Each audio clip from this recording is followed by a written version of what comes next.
Hello there, welcome back. Today I'm going to talk about the Monty Python films, not the TV show, just the films themselves. I'm going to avoid the compilation one they did at the start, which was from America, which was, and now for something completely different, which was a joke because it was exactly the same, it's just the same sketches reshot for American audiences because the TV show wasn't over there yet, so it was a way to introduce them to Monty Python. But so I'm ignoring that one because, to be honest, it's not interesting. It's just a bunch of sketches, and the sketches were done better in the TV show anyway. So it's like I'd much rather just watch the TV show, and I've nothing interesting to say about that. So I'm just going to go straight to the films where it was original material that was done after the TV show was over, and they would do these every few years for like a decade, and then eventually they'd stop. So the first film, The Holy Grail, was kind of in development by the time they were in the fourth season. In the fourth season, John Cleese left the show, and they changed the format slightly, so it became longer sketches, and they were moving more towards longer stories and film ideas. And at that point, it was even kind of obvious to them that this wasn't working for the TV show, but it's interesting. And John Cleese was going to come back for the films. So the fourth season is almost like the prelude to the films, and it's one of those situations where they were figuring stuff out in that fourth season. So that's why the fourth season is kind of interesting, because it is different from the first three seasons. The first three seasons was two really good seasons, and the third one was a bit repetitive. And the fourth season was interesting again because we're trying new things, even though for a lot of them it didn't really work, but it gave them the idea of what they had to do. So by the time we get to the films, John Cleese is back, and they are making them a low budget because no one trusts them to make a film. So Terry Jones and Terry Gilliam are the directors. They're both interested in directing, and they were the ones who would go on to direct after the TV show was over. After these films, they would keep on directing. Gilliam would last longer as a career. Jones would really pretty much for the 80s and early 90s, and then he was just, I think he was writing books more than anything. Gilliam kept on going, but to be honest, at a certain point, his career, he started going into repetition and less interesting films. So for me, the 2000 onwards, you get an odd interesting thing, but most of it is like, okay, you've kind of run out of juice. But this is Gilliam when he was still young and had ideas, he was bouncing off the Pythons. And one thing we see in their career is how much they missed each other later on, how much they didn't have other people like focusing them and banging up against them, so they could follow their own paths. But sometimes it's quite good to have someone to say no, that's wrong, because it's a much sharper thing with them all together. And so in some ways it's a shame they never at least collaborated a bit more, or at least had more of a hand in each other's projects, because I think it made it more interesting. But on the other hand, they want to go off and do their own thing. But you can see the plus and the minus of it, because watching these films years later is like how good they are, like how much stronger they are than most of the stuff they did individually. And it's kind of a shame they didn't go any further, but by the time you got to The Meaning of Life, you can see they've kind of done it, and they put up any ideas they really wanted to do with each other. But it was kind of a shame because even Meaning of Life, which is the weakest of the three films, still has some wonderful stuff in it. It's aged really well in a way that was very surprising. At the time it felt a lot more, well, I was only 10 when it came out, but I saw it pretty quickly after that in video, and it felt a bit strange then, but actually as you get older it actually aged really well. It's like a good look at the concerns of the country at that time and what was going on. It actually looks better now than it did at the time. But I'll go back to the Holy Grail first. Now, the Holy Grail is probably my favourite of the three films, but to be honest, I like them all. It's just I think I like the kind of haphazard weirdness of Holy Grail, even though Life of Brian has a much more cohesive story and a much more cohesive points. I I just like Holy Grail more. Also, I love King Arthur Legend, and this is one of the great piss takes of it, while still having a affection for it. The funny thing is, there was in the King Arthur movies, all the good ones came out at this time, and since then it's never been as good. Basically, you had this come out, then you had Lancelot de Lac, then you had Excalibur, all within about 5 years of each other, and they were all great, and they were all distinctive from each other, and all did some great stuff with the Legend, and no one's ever done anything good with the Legend since then. It was like just this sudden interest in Arthurian legends, and all the smart people did it at the same time, and then that was it. Which is a shame, because I adore King Arthur stories.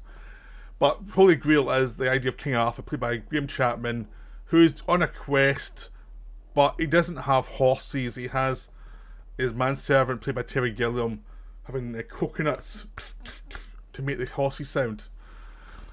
And that's a gag that continues throughout the film. Like, there's never any horses, they've all got... And they're even making jokes about it. Like, this doesn't make any sense. They're actually making jokes about that. But the film is about them in this period, on this quest, while all around them you've got all these people suffering, dying of the plague. They're not doing a jot to help the people. They're so self-serving, so self-interested on their quest, and every time they run into a castle of rich people, they're all so self-involved in their problems that they completely ignore the rest of the world and its problems. You know, not much has changed in humanity, honestly. This is just like the taking the kind of what human beings are and taking to the absurd level in a way that they would do in a different way in Life of Brian. And it's just really funny how they do it, because you've got the Python's playing all these different characters, so sometimes they're playing the rich characters, sometimes they're playing the poor characters. But it's just a sense of this mad world there, where no one thinks anything through. There's no logic. Any logic they have is insane logic. It's a wonder they're not all die instantly, because they're so stupid all the time. But they're hilarious to watch, and it's one of those things where it's silly on the surface, but all the points I'm making is about people being so boneheaded in their opinion, people being so focused on what they think is right that the whole world is collapsing around them, and the whole world's going mad. And this is a film that infamously had King Arthur and his knights arrested at the end of it, because they killed... There was a time slippage early on, and accidentally killed a historian. Which is a nice little gag. And then they follow up the police investigating the death, and the police end up arresting King Arthur at the end of the film. As he nears his quest, and just before there's going to be the big battle scene, the police come in and arrest him. And you have all these different knights who all are introduced, and then they're all kind of killed off one by one as well. And they're all idiots. Like, Eric Idle plays the cowardly one. John Cleese plays the kind of logical one. You know, Terry Jones plays the supposed scientist. Michael Palin is the supposed, like, the sensitive one who's just not all there in his own way. Terry Gilliam plays a bunch of different kind of monstrosities and all this weird makeup. They have all these weird characters, and just this sense of every time they go to a castle, you have a castle full of women, and it's idea about how chaste the knights are, and how they ignore women completely. There's one about rescuing a damsel in distress, and it turns out it's a guy who's just very effeminate, and there's lots of murders to go on this quest, because this knight player John Cleese has to save the damsel in distress, and he absolutely brutalised a wedding to do it. And it's just like, it just has so much fun with every cliche you've ever had about quests and night tales and things like that. So it's such a wonderful film. It's just so beautiful. There's notorious sequences like the guy who won't give up even he's losing arms and legs. It's only a flesh wound. There's tons of stuff like that constantly throughout the film. It's so inventive, and there's lots of really fun gags that are less famous, because so many of the gags that people quote are the ones that are rightfully seen as just genius ideas. So it's like, it's a film, it's just so chock-a-block of good stuff that even some of the good stuff gets forgotten about. So that's Holy Grail. That's is just wonderful. Now, Life of Brian is the follow-up, and because the Holy Grail was made, but they got like rock stars to finance it because no one in the film industry would actually touch Python. They didn't trust them. And then the film made a lot of money for everybody, and it was like, okay, now we'll trust them. And of course, Python, being Python, had to pick a subject matter so controversial that these guys who were going to give them money said, no, we're not going to give you any money. So they went back to George Harrison, another rock star, and he financed it and set up handmade films for it, and which created the film industry in the 80s for Britain. Holy Grail is wonderful. It's less cinematic than so Life of Brian is less cinematic than Holy Grail. It's a wonderfully crafty script full of great ideas about religious mania, but it is less cinematic, and it is, I think, something. The problem I have with it is, I think, because it's shot more like TV than film, sometimes it's paced a little bit, feels paced a little bit slower, which is fine though. I mean, it's one of those things. It's a minor gripe. It's something that was the same problem when Terry Jones when he did Meaning of Life, in the sense is because he shoots like a TV director and Terry Gilliam shoots like a movie director. And Terry Jones was now doing this film on his own without Gilliam, and Gilliam's helping with production design. But you can sense you're missing Gilliam's touch here or there, just for pace and keeping it going. Because Jones was better at the jokes, but he was less good at pacing. So it's like, it's one of those things. It's like it is the kind of flaw in the film, as it's chock-a-block full of great scenes, but it could do with like 5 minutes going from it somewhere just to pace up slightly. It's like the film's in love with all its weird side gags, and they're all great side gags, but sometimes it's like you can lose one or two of these just to get to the point quicker. That's the biggest problem the film has. That's a very minor problem. It's a problem that many films have that are really witty. Like, there's a lot of really witty films in the 40s who has the same problem. So it's always like an excess of they can't cut that last 5 minutes out. So it's, to me, it's not a big issue. So this film is about Brian, again played by Graham Chapman, who's been mistaken. He's a young lad, even though Graham Chapman's like in his 30s at this point, who's trying to break free of his mum, but his life parallels Jesus' life in lots of ways. Even though in the film there's a Jesus, he does do his Sermon on the Mount. He's treated very seriously. It's just this character who's Brian, is like the side character who's almost Jesus but not quite. And then you find there was a Messiah thing going on at the time, where there were so many people who they thought was a Messiah. They were all waiting for the Messiah. The same way when we were going towards the year 2000, people were crazy about the year 2000, like something was going to happen. It was like, nah, nothing happened. So people just had a thing with messiahs at the time. So he's mistaken for a Messiah, which causes his life no end of trouble. He tries to enter local politics, which is the various People's Front of Judea and Judean People's Front and all these left-wing groups who are all fighting each other. You know, it was a total send-up of the crazes of human beings and how, even if they're on the right about certain things, they will still find a way to muck it up by being territorial and tribal, and they follow each other. And it was based on left-wing groups at the time in Britain who were all having petitions and things, but didn't do anything. And they drove John Cleese mad, and so John Cleese was like, let's have some fun with them. There's even a joke about trans in this one that is so forward looking, and it's like, it's I mean, it pretty much is the debate we're having just now, but it's like, yeah, we'll give you the right to say you're a woman, but you can't actually be a woman because physiologically you're not. But we'll be okay with you. We respect your issue. And it's like, well, that's more forward thinking than most nowadays. And the whole thing about feminism within this sort of very male working class environment and how they say they're feminists, but most of the time they're so blokish. You've the Romans who are in charge, but it's not like they're having glory days. Yeah, they have to. Yeah, they can execute people, but they're just dealing with these idiots all the time, and it's just frustrating for them. And it's like, and most of their people are stupid as well.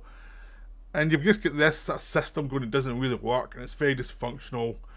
And of course, you have the famous scene is like, what did the Romans ever do for us? And then you start listing all the things the Romans did to improve the place. And it's this idea that this place was a disaster before the Romans came. It's still a disaster, but a different kind of disaster. It's a very more organised disaster.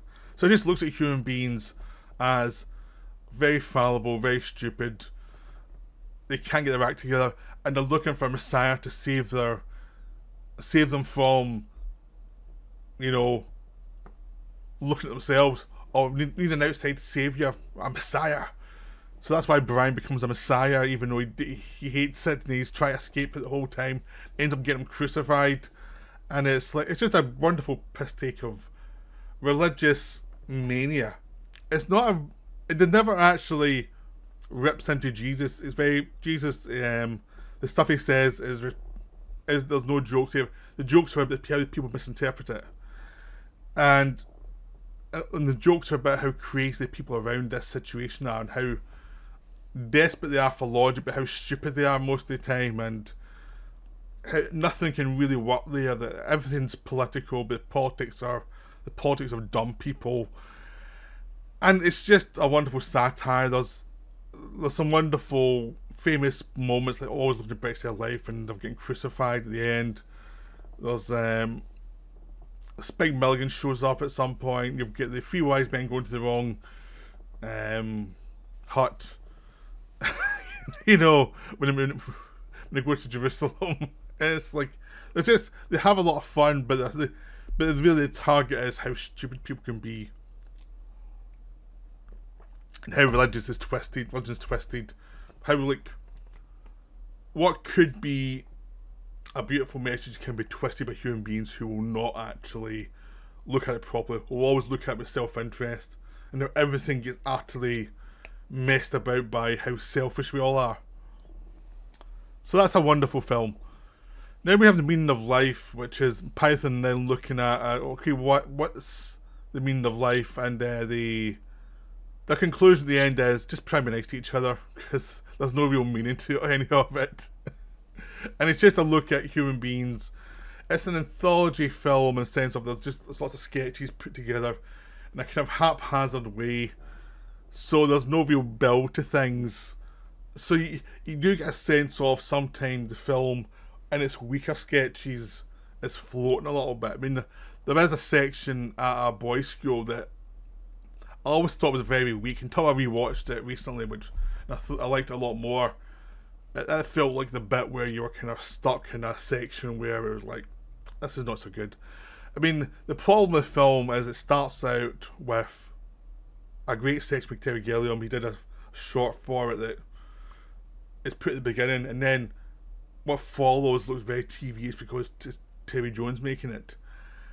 So it's a very high contrast. Plus, unfortunately, the first sketch they do about hospital machines for birth is the weakest sketch in the film. It's like we started with the worst sketch in the whole film. It works better now, actually. At the time, it felt so obvious. It was like, yeah, we know. Why are you making jokes about this? We know.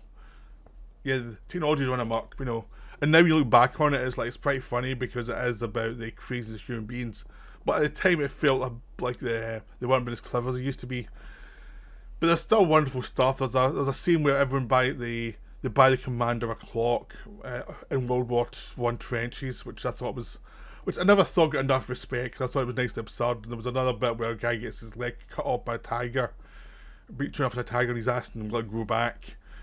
And there's jokes about colonialism and just all these various wars we have, about Catholicism, Protestants, every sperm is sacred. Eric Idle does a song about the universe and how he hopes there's life, intelligent life out there, because there's bugger all on Earth. And there's the afterlife, there's all sorts of stuff going on. It's all crazy.